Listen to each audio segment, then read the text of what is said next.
আজকে একটু বেরিয়েছিলাম বাইরে ঘুরতে আর একটু বাইরে খাওয়া দাওয়া করব, সেই কারণেই বর, ছেলে আর আমি তিনজনে মিলে বেরিয়ে পড়েছি।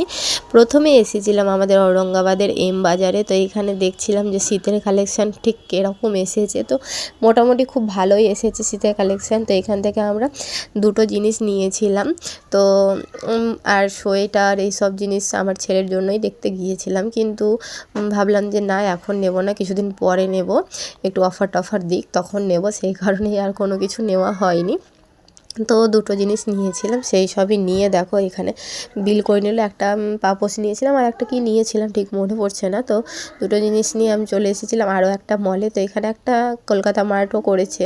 তো এখানে বাইরে দেখলাম ফ্ল্যাট 50% অফ লেখা আছে, কিন্তু ভিতরে গিয়ে দেখছি কোনোই 50%-এর কোনো মালই নেই, হাতে গোনা কয়েকটা আছে। তো কালেকশানও খুব একটা ভালো না, সেই কারণে বেরিয়ে চলে এলাম সোজা রয়্যাল ক্যাফেতে। আমরা যেটা মেন কারণে এসেছি সেইটা হচ্ছে খাওয়া দাওয়া করব বলে।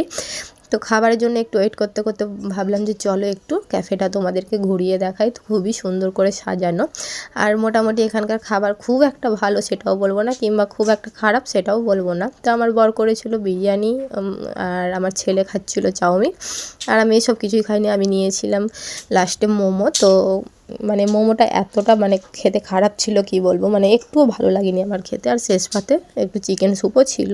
তো এইসব খেয়ে চলে গিয়েছিলাম।